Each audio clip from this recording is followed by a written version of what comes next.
Alors, maintenant, on va exécuter des handlers. Je rappelle que les handlers, un handler, c'est quoi? C'est aussi un task, mais qui va être déclenché, switch ou déclenchement dans notre task. Alors, je vais ouvrir mon first playbook et je vais ajouter le handler. Alors, je vais cliquer sur insert. Alors, une fois que le premier va être exécuté, je vais ajouter un handler. Alors, comment je vais ajouter un handler? Notify.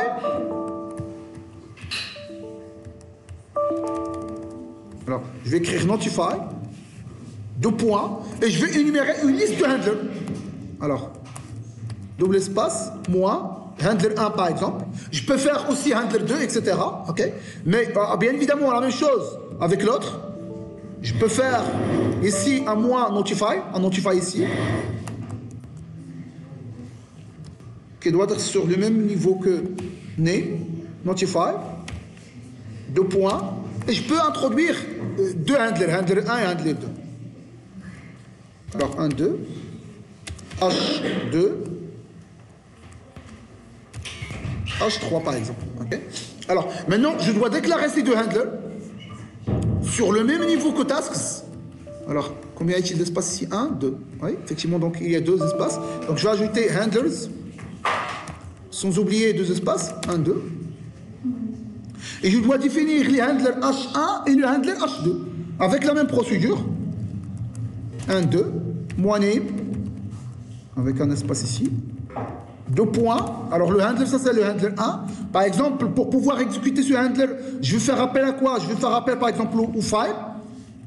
Alors je vais invoquer alors le module file. Je vais faire par exemple le path. Alors le path, je vais faire slash. Alors je vais copier-coller ça. Alors il ne veut pas. Donc je vais faire file 1 handler h1.text. Alors et le state égale touch. Ça veut dire que je vais le créer. Alors je vais faire la même chose. Donc moi name. Ça c'est le handler 2 h2. Alors c'est aussi le module file. Je vais créer un path égal file 2 du handler 2.text state directory pour pouvoir créer un dossier. Et aussi je vais créer le troisième handler, moi name, deux points, h3, et je dois fournir le path égal, cette fois-ci je vais supprimer. Alors je vais dire s'il vous plaît supprimez-moi le file 1, ou bien je vais créer aussi ok, je vais le supprimer. Donc je vais faire path égal file 1 h1.text state absent, et je vais faire WQ. Alors maintenant je vais lancer mon playbook. Alors s'il vous plaît, juste une petite remarque. D'ordinaire, par rapport à l'ordre, on exécute l'ensemble des tasks et par la suite je vais exécuter l'ensemble des handlers. C'est ça la logique. Ok, mais on pourra changer son comportement. Ça veut dire quoi? Ça veut dire tu exécutes le task et automatiquement il exécute le handler associé via ce qu'on appelle le handlers flash égal à yes. Ça veut dire une fois que je vais exécuter le tâche, automatiquement il exécute le handler. Donc à chaque fois que je vais exécuter le handler, je vais faire handler slash égale true. Alors maintenant je vais exécuter un simple playbook, moi et first playbook, ok. Alors je vais tester. Oh là là.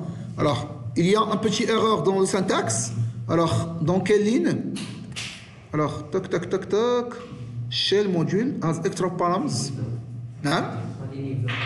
Ouais, file égale path égale file.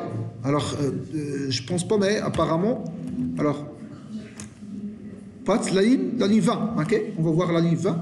Donc, alors, la ligne 20, elle est là. La ligne 20, elle est là. 20, ça c'est 21, ça c'est 20. Oui, 20. Ça c'est 20, oui, effectivement. Ça c'est 20. Donc, file, path égale. Donc, apparemment, il attend il attend le tilde. D'ordinaire, il doit l'exécuter, alors il n'y a pas de problème. Donc je vais faire slash room, ok. Donc je vais faire un insert et je vais faire slash room. Je dois soit tilde, soit tu crées slash ana slash home slash ana. Alors ana c'est tilde, c'est la même chose, c'est slash home slash ana. Ok, mais dans le clavier ما تخدمليش يجيك tilde slash home slash ana slash. Je pense que maintenant on est. Alors je vais l'exécuter. Non, il y a quelque chose qui cloche. Non, ça pas une question de chemin. Donc dans la ligne, encore dans la ligne 20. Alors, s'il vous plaît, votre attention, c'est quoi le problème avec la ligne 20? Est-ce que ça, c'est un problème d'espace? Alors, dans la ligne 20, alors, les handlers, est-ce que j'ai respecté ici? Alors, est-ce que les handlers sont dans le même niveau que tasks? Alors, attendez, s'il vous plaît. Je vais faire un... Alors j'avais des petits problèmes de syntaxe. Alors, s'il vous plaît, je vais juste, on va voir ensemble qu'est-ce que j'avais. Alors, première erreur, ça a été ici. Alors ici, il y avait j'ai oublié de mentionner un espace. Alors ici, je ne sais pas pourquoi ça ne marche pas. Qu'est-ce que j'avais fait? J'avais simplement introduit la notation de YAML. Ça veut dire name H1 et file. Et au sein de file, j'avais introduit path et state. La même chose, path state, path state, path state. Et maintenant, ça marche. WQ. Alors, si je lance Ansible Playbook, moi I, First Playbook. Alors, si je lance maintenant, j'aurai automatiquement l'exécution de l'ensemble des tâches. Par la suite, je vais récupérer, alors ça c'est le tâche par défaut de gathering facts. Par la suite, je vais avoir l'exécution de l'ensemble des handlers, les handlers. Alors, rapidement, on va voir comment je peux exiger que les handlers s'exécutent dans l'ordre logique, ça veut dire task, handler, et par la suite task, handler, etc., etc. Donc ça marche maintenant. Ok. Alors maintenant, si on veut que les handlers soient exécutés dans le même ordre que moi je vais faire, alors vous remarquez s'il vous plaît, task, task, task, et en fin de compte il y a les handlers. Alors ça c'est le handler H1. Alors où est le handler H2? Le handler H2 et le handler H3. On doit d'ordinaire revoir pourquoi. Ça c'est simplement le handler H1. Pourquoi les handlers H3 et H2, H3 n'ont été pas exécutés? On va voir. Mais dans un premier temps, ce que je veux faire, je vais exécuter. Alors, CTRL C. Alors, V. Alors, si je veux que, à ce moment-là, les deux handlers s'exécutent, ce que je veux faire, je vais ajouter un méta. Alors, ici, par exemple, je veux, une fois que la première tâche s'exécute, automatiquement le handler associé va s'exécuter. Donc, j'ai ajouté méta, donc, -6 méta, 2 points, handlers flash, si je me rappelle bien. Alors, sinon, ça ne marche pas toujours. C'est handlers flash. Alors, je vais revoir le syntaxe. Donc, flash handlers, méta, flash handlers. Donc, flash handlers. Flash handlers. Alors, automatiquement, il va exécuter première tâche, il ne va pas passer le H1, il va exécuter effectivement le H1. Il ne va pas passer vers le H2.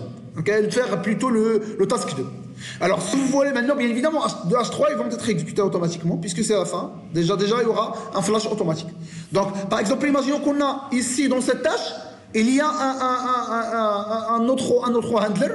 Il suffit, juste après cet handler, je fais un meta flash handlers, automatiquement, ce handler va être invoqué. Ça veut dire quoi? Tâche 1, handler 1, tâche 2 et le handler 2.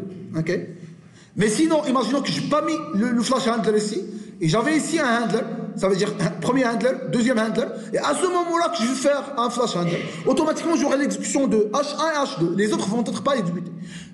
Après avoir exécuté la tâche 3 et par la suite ces deux handlers.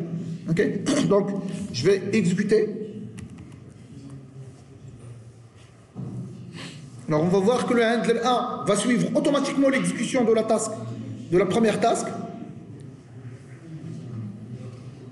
Donc, voilà la première task, create file. Automatiquement, il y aura le handler, running handler H1, et par la suite, les autres tâches. Donc, grosso modo, c'est ça. Et c'est ça comment on pourra jouer sur l'ordre de l'exécution de handler et tâches.